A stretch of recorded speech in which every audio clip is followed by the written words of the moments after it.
En el nombre del Padre, y del Hijo, y del Espíritu Santo. Amén. Dios te salve María, llena eres de gracia, el Señor es contigo. Bendita tú eres entre todas las mujeres, y bendito el fruto de tu vientre Jesús. Santa María, Madre de Dios, ruega por nosotros pecadores, ahora y en la hora de nuestra muerte. Amén. En el nombre del Padre, y del Hijo, y del Espíritu Santo. Amén.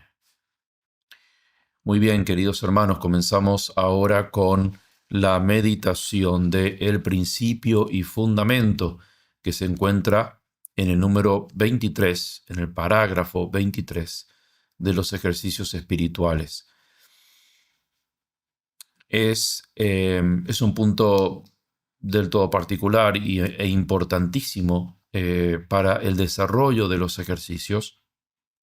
De acuerdo a varios comentadores, el principio y fundamento es la columna vertebral de los santos ejercicios. Si no se entiende y se interioriza bien el principio y fundamento, es difícil, si no imposible, alcanzar el fruto de los santos ejercicios. Por eso es que vamos a dedicar 3 meditaciones al principio y fundamento. Ahora voy a leer lo que San Ignacio dice en el punto 23, pero luego usaremos 3 meditaciones para desarrollar las 3 partes del principio y fundamento.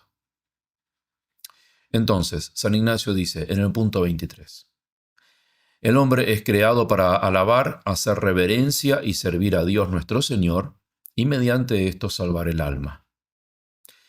Y las otras cosas sobre la haz de la tierra son creadas para el hombre, para que le ayuden en la prosecución del fin para el que es creado, de donde se sigue que el hombre tanto ha de usar de ellas, cuanto le ayuden para su fin, y tanto debe apartarse de ellas, cuanto para ello le impidan.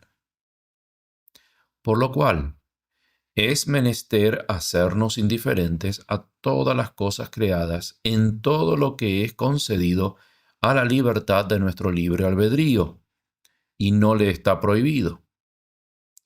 De tal manera que no queramos de nuestra parte más salud que enfermedad, riqueza que pobreza, honor que deshonor, vida larga que corta, y por consiguiente todo lo demás, solamente deseando y eligiendo lo que más conduce para el fin para que somos creados.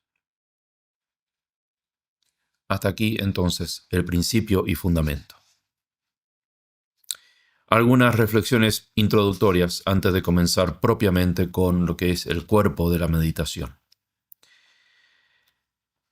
Debemos entender, debemos meditar y debemos interiorizar una verdad fundamental de los santos ejercicios. Y es que los santos ejercicios están diseñados, están hechos para almas generosas. Por eso es que San Ignacio, en el punto 18, por ejemplo, va a decir que los santos ejercicios son para aquellos que tienen mucho subiecto, es decir, mucha materia. Es decir, que están bien dispuestos para buscar la voluntad de Dios. Recuerden que el punto principal, el objetivo principal de los santos ejercicios es buscar la voluntad de Dios. Pero previamente a buscar la voluntad de Dios debemos remover todos los obstáculos que nos pueden hacer elegir mal, que nos pueden hacer apartarnos de la voluntad de Dios. Y es por eso que San Ignacio va a decir de que hay como 2 momentos de los ejercicios. El primero, que es remover obstáculos, remover apegos. ¿Para qué? Para alcanzar lo que él dice en la tercera parte del principio y fundamento, la indiferencia. Debemos alcanzar ese estado de balanza en equilibrio para poder elegir libremente la voluntad de Dios, para poder elegir generosamente lo que el Señor nos pide, lo que el Señor nos propone. Y es por eso que los ejercicios no están diseñados para conceder la generosidad, sino que están diseñados para incrementar la generosidad, incrementarla. Los santos ejercicios no están hechos para crear la generosidad, sino para desarrollarla en quienes ella ya está presente. Se supone que nosotros, que estamos tomando los ejercicios, se encuentra esta disposición de generosidad hacia Dios. Por eso San Ignacio, en las 3 meditaciones importantes, pone la elección en nuestras manos. Y siempre pone distintos tipos de personas. Y el último tipo son las personas de almas grandes. Lo van a ver en la meditación de los 3 grados de humildad, en la meditación de los 3 binarios, e incluso en el principio y fundamento, siempre finaliza diciendo, deseando y eligiendo lo que más. No simplemente deseando y eligiendo, deseando y eligiendo lo que más. Es decir, siempre está el magis, la generosidad, la magnanimidad con el Señor. Los ejercicios espirituales entonces buscan hacer lo mismo con nosotros. Siempre fomentar ese alma grande con Dios. Muy bien. Y esto se supone que San Ignacio desea que sea nuestra ley de vida con el Señor. Porque siempre va a hablar de eso. Va a hablar de afectarse más. Va a hablar de hacer más grandes ofrecimientos. Va a hablar de elegir lo que más.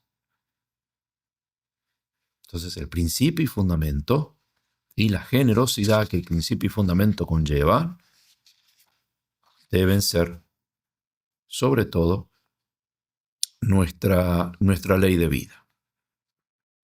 Muy bien. Entonces, para el principio y fundamento, para la primera parte, lo que vamos a utilizar, ¿sí?, es más que nada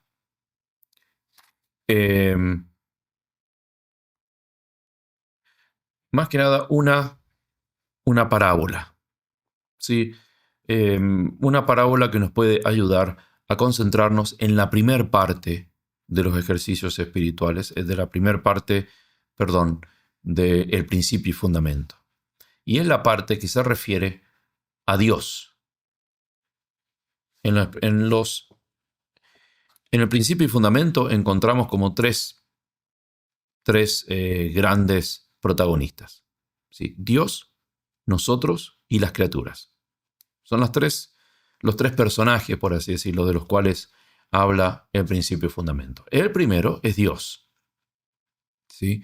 Porque Él va a comenzar el principio y fundamento diciendo: el hombre es creado para alabar, hacer reverencia y servir a Dios nuestro Señor. Es decir, el primer personaje de esta gran relación, de la relación que define nuestra vida, es Dios.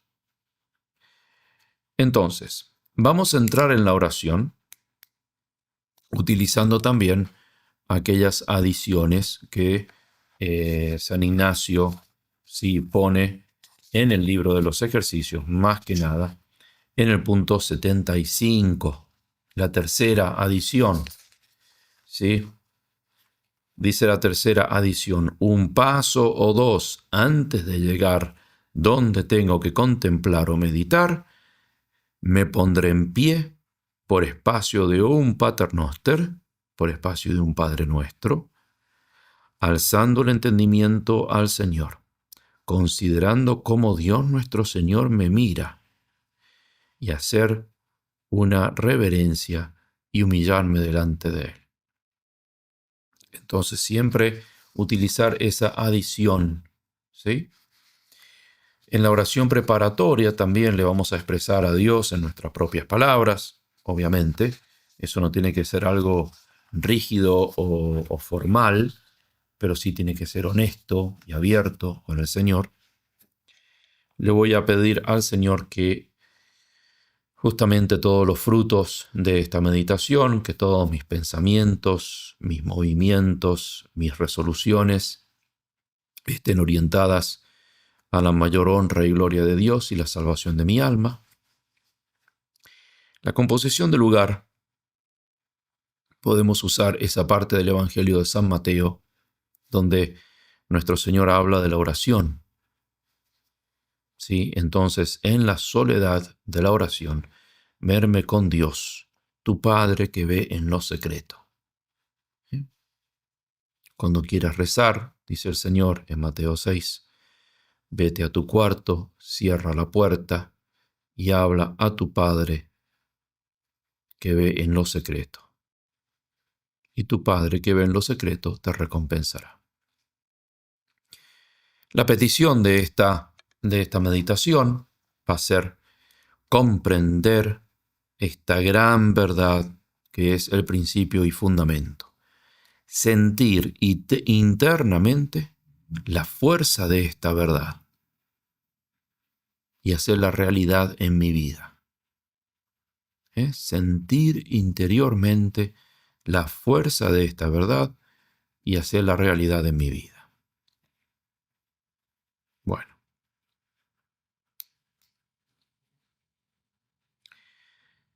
Entonces los puntos que pueden ayudar para meditar. El principio y fundamento está al principio de todo, por eso se lo llama así. El principio y fundamento está al principio de todas las verdades que han de iluminar nuestra inteligencia y fundamentalmente de todas las leyes morales de nuestra vida. Por eso es como poner la piedra fundamental. El meditar el principio y fundamento es poner la piedra fundamental sobre la cual se va a montar mi relación con Dios. Y la piedra fundamental de mi vida no puede ser otra que Dios. Por eso San Ignacio empieza diciendo, el hombre es creado. Y aquí nos detenemos para poder comprender la profundidad de estas palabras. Esta meditación busca que nosotros tengamos una persuasión firme, profunda. Por eso exige hacer como un alto, un detenerse, sobre quién es Dios y sobre quién soy yo. Una persuasión firme, profunda. Así como la meditación del reino parece exigirnos un lanzarnos a la acción para seguir a nuestro rey, o las meditaciones de los pecados nos exigen una actitud de postración, de compunción, de arrepentimiento, acá San Ignacio quiere darle luz a nuestra inteligencia. Quiere hacernos entender un principio sobre el cual se fundamenta nuestra relación con Dios. Muchos son los pasajes del Evangelio que nos recuerdan esta gran verdad. Simplemente voy aquí a recordar uno que puede ayudarnos a sentir internamente esta verdad. Y es la parábola que encontramos en el Evangelio de el pan y la piedra. La encontramos en el capítulo 7 de San Mateo. Dice el Señor en la parábola, ¿o hay acaso alguno entre vosotros que al hijo que le pide pan le da una piedra? ¿O si le pide un pez, le da una culebra? Si pues vosotros, siendo malos, sabéis dar cosas buenas a vuestros hijos, cuánto más vuestro Padre que está en los cielos dará cosas buenas a los que se la pidan. Mateo 7:9. Esta parábola de Cristo nos puede ayudar a tener esa persuasión firme, profunda, que nosotros debemos tener sobre Dios, nuestra relación con Dios. Cristo dice que Dios es nuestro Padre, y lo dice y nos dice varias cosas. podemos deducir varias cosas de esto que nos dice el Señor. Cristo dice que Dios es nuestro Padre. En primer lugar, ¿qué es lo que podemos decir sobre esto de que Dios es nuestro Padre? En primer lugar, que Dios es creador. Que puede ser nuestra primera meditación o nuestro primer punto fuerte para meditar. Cuando Jesús dice que Dios es nuestro Padre, está afirmando que Dios nos hizo, que nos creó. Y por tanto, Dios es nuestro dueño, es nuestro hacedor. Así como el que hace una pintura es dueño de esa pintura, así también Dios es dueño de mi ser. Es la causa de mi ser. Él tiene derecho sobre mí. Este derecho está inscrito en nuestra misma naturaleza, en nuestro ser. Y es un derecho total de Dios sobre nosotros.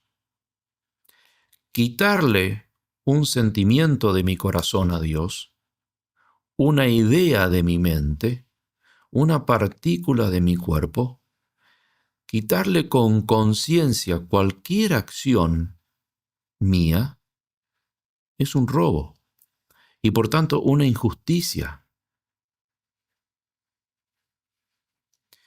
Y así como cualquier robo es una tontería, porque no es un acto prudente, es una tontería, porque en todo robo el perjudicado, el que más pierde, es el que roba.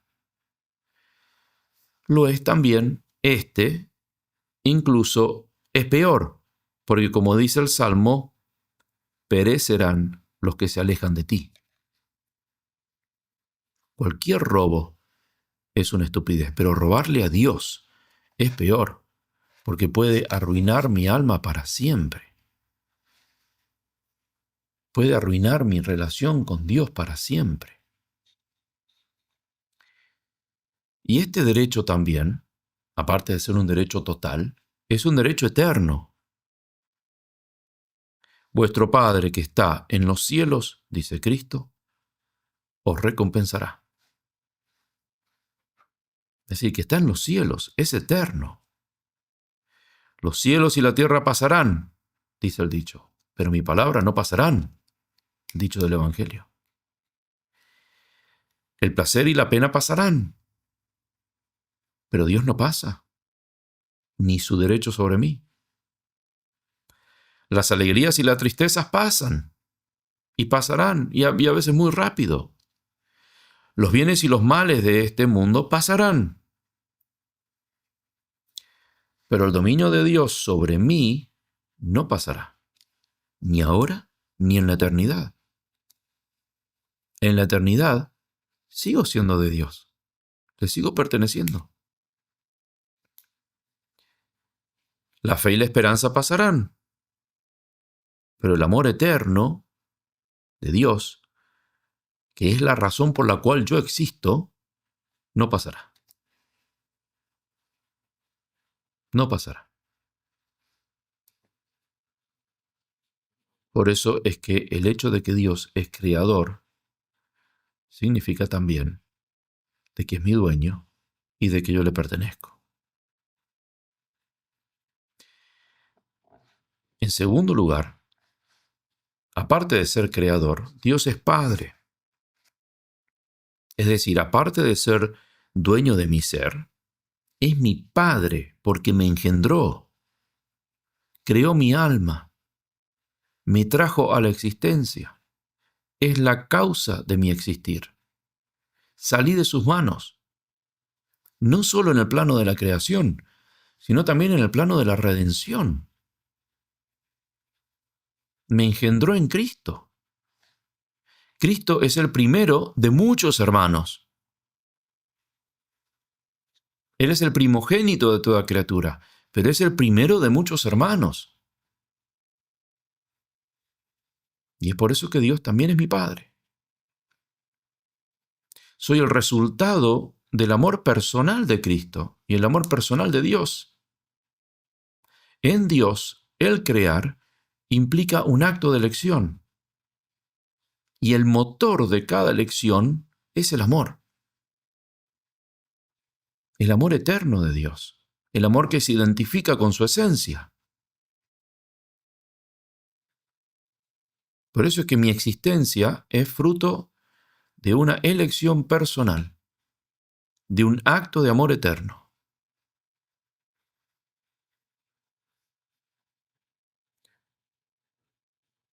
Y luego que Jesús también lo dice expresamente en la parábola del pan y la piedra que hemos escuchado.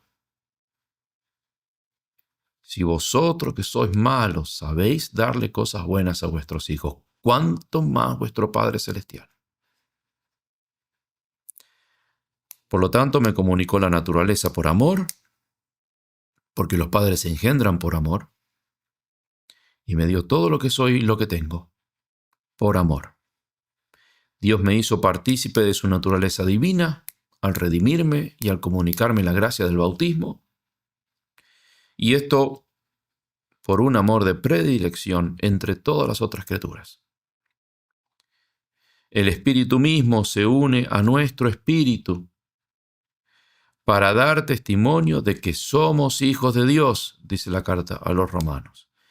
Y si hijos, también herederos, herederos de Dios y coherederos de Cristo, ya que sufrimos con Él para ser también con Él glorificados. Y también San Juan en su primera carta.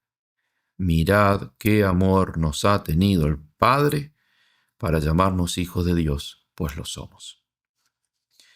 Y este amor es un amor eterno, porque como dije antes, su amor se identifica con su esencia. Es decir, no comenzó cuando yo nací, ni va a terminar cuando yo muera, sino que existe desde que Dios es Dios.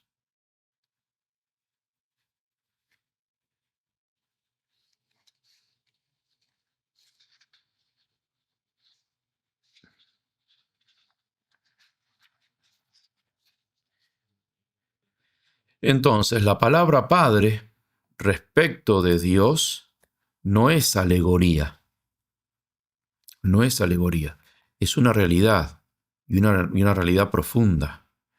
Es decir, en Él, la palabra Dios se aplica con toda, la palabra Padre, perdón, se aplica con toda propiedad. Por eso San Pedro va a decir que toda paternidad viene de Dios, es decir, en Dios. La palabra Padre se realiza en toda su extensión, en toda su profundidad. ¿Hemos pensado esto? Dios es mi Padre más que mi propio Padre. Es una realidad muy superior a la paternidad humana. ¿Lo hemos pensado? ¿Agotamos esta idea? ¿Descansamos realmente en esta verdad? ¿Descansamos en el pecho de nuestro Padre? Como un hijo a quien su padre consuela, apoya, ayuda, ama. Dios es mi Padre. Y Dios, este es el tercer punto, no es solo mi creador, no es solo mi Padre, sino que es un Padre bueno. Es un Padre que siempre da bienes. Por eso es que la palabra Padre se realiza plenamente en Él y no en un Padre creado. Un Padre creado puede ser muy bueno, pero puede ser también muy imperfecto. Por eso es que Jesús dice, y aún ustedes que siendo malos, es decir, no malos en cuanto a una maldad esencial, sino malos en cuanto a imperfectos, porque por ser seres humanos y por ser limitados y por tener todas las limitaciones propias de un ser humano, un padre puede ser que no esté a la altura de la palabra padre, que no sea un padre que realmente refleje la paternidad de Dios. Pero aún así, en toda su imperfección, un padre humano puede dar cosas buenas a su hijo. Por eso es que Jesús dice, aún ustedes siendo imperfectos pueden darle cosas buenas a vuestros hijos, cuánto más vuestro Padre Celestial, en quien se realiza plenamente la palabra Padre, en quien no puede ser malo, que por naturaleza es la bondad, que su esencia es la bondad. Nuestro Padre es bueno, no nos puede dar cosas malas.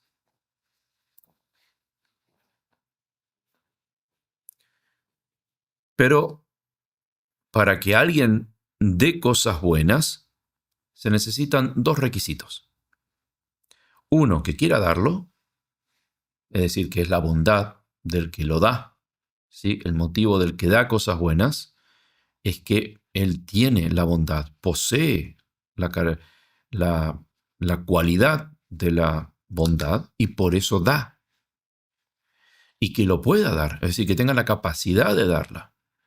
Muchas veces los seres humanos tenemos muy buenas intenciones, pero no tenemos la capacidad de dar algo. A lo mejor tenemos la bondad de ayudar económicamente a alguien, pero no tenemos los medios para ayudar económicamente a alguien.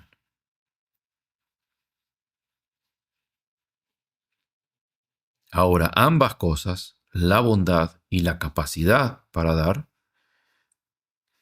en Dios no pueden fallar. En Dios son perfectas.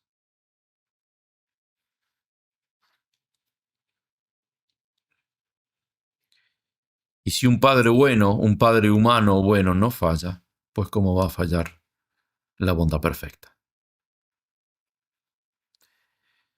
Incluso más, en el pasaje paralelo de San Lucas, ¿sí? De esta parábola de la piedra y el pan, en el capítulo 11, versículo 11 de San Lucas, el Evangelio paralelo, dice San Lucas, si pues vosotros siendo malos sabéis dar cosas buenas a vuestros hijos, ¿cuánto más el Padre del cielo dará el Espíritu Santo a los que se lo pidan? ¿Ven?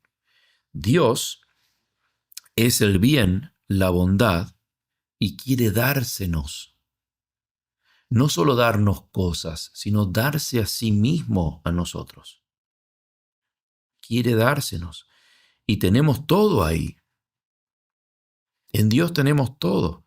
Y esto quiere decir que los bienes que nos atraen, las cosas que nos producen entusiasmo y alegría, al contemplarlos, cosas buenas como virtudes, etc., Dios las ha creado y las tiene en grado sumo.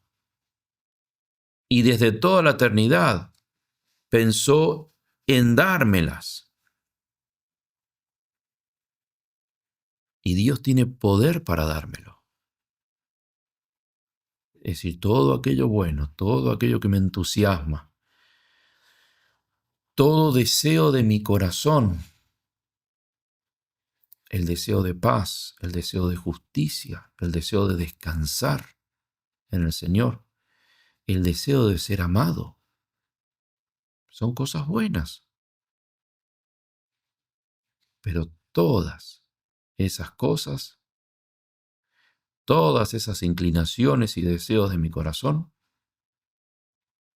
encuentran descanso y se encuentran en grado sumo en Dios, que quiere darse a mí. Tremendo, tremendo. Hemos meditado estas cosas. Descansamos en esta verdad.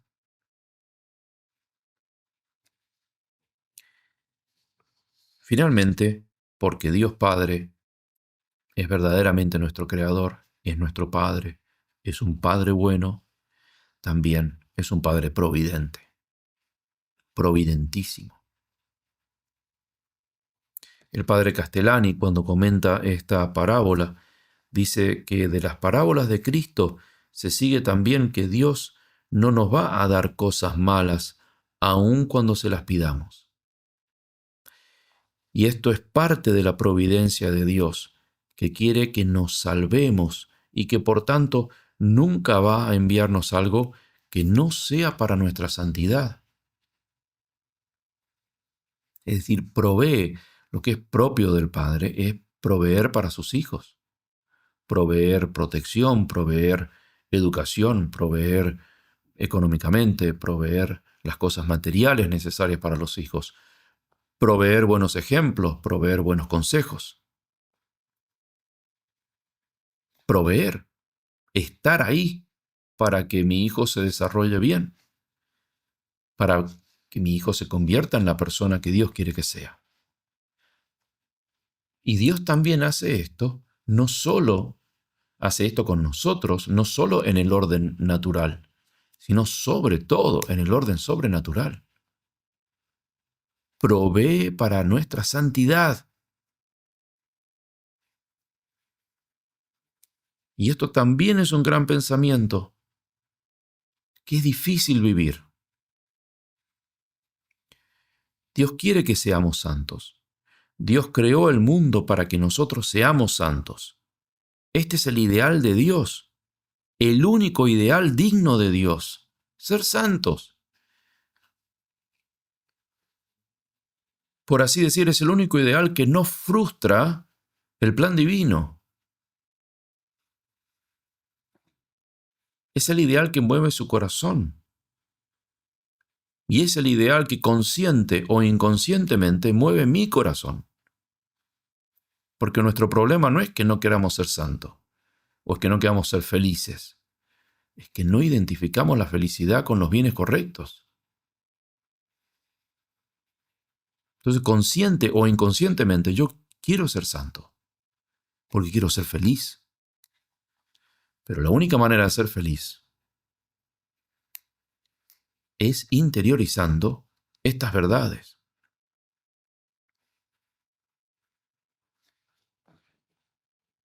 Y es por eso que Dios dispone todas las cosas con este fin, mi santificación. Y no solo dispone las cosas, sino que provee la gracia para que nosotros abracemos esas realidades del modo que Él quiere, es decir, del modo que nos hace santos. Dios da el desafío y da la gracia para recibir el desafío.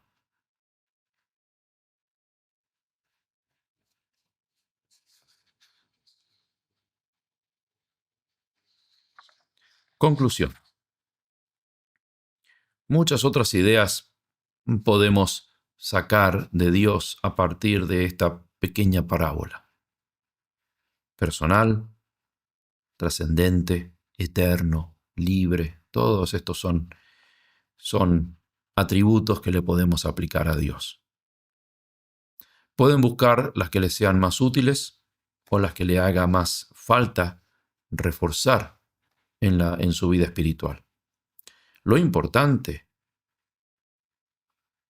es de acá deducir una verdad, una consecuencia práctica.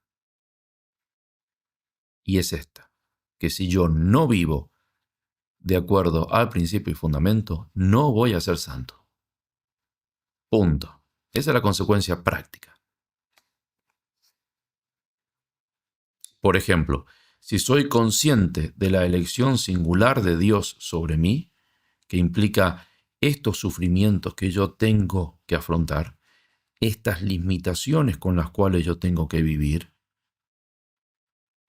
entonces el principio y fundamento se encarna.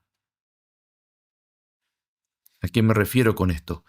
De que esto, si bien San Ignacio quiere iluminar nuestro entendimiento con estas verdades, con este principio y fundamento, el principio y fundamento no es una verdad que debe quedar en el plano intelectual meramente, sino que debe tener aplicaciones muy concretas a mi vivir.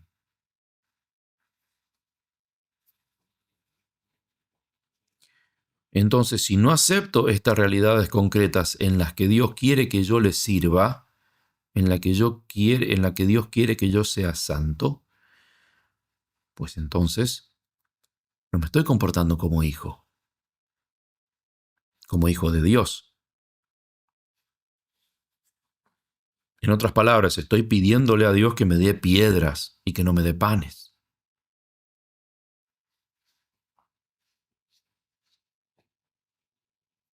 Y si me quejo, y si no quiero cargar mi cruz, y si no quiero estar en la situación en la que estoy, pues entonces me estoy quejando a un padre que me quiere dar pan.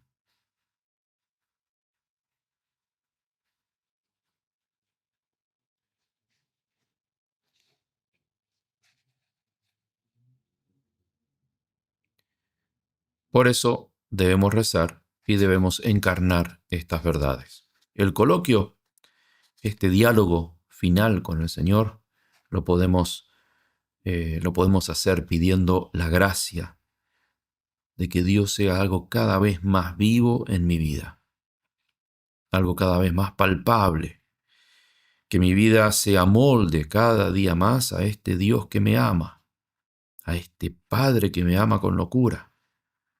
Es decir, pedir ser realmente personas de fe profunda en la verdad divina y en mi destino, en los planes que Dios tiene para mí.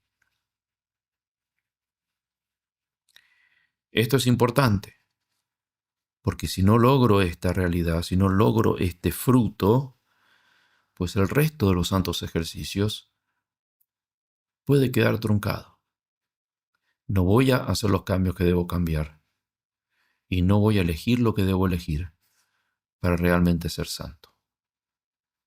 Le pedimos entonces al Señor que nos conceda esta gracia por manos de su Madre, la Virgen María. Gloria al Padre, al Hijo y al Espíritu Santo, como era en el principio, ahora y siempre, y por los siglos de los siglos. Amén. En el nombre del Padre, y del Hijo, y del Espíritu Santo. Amén.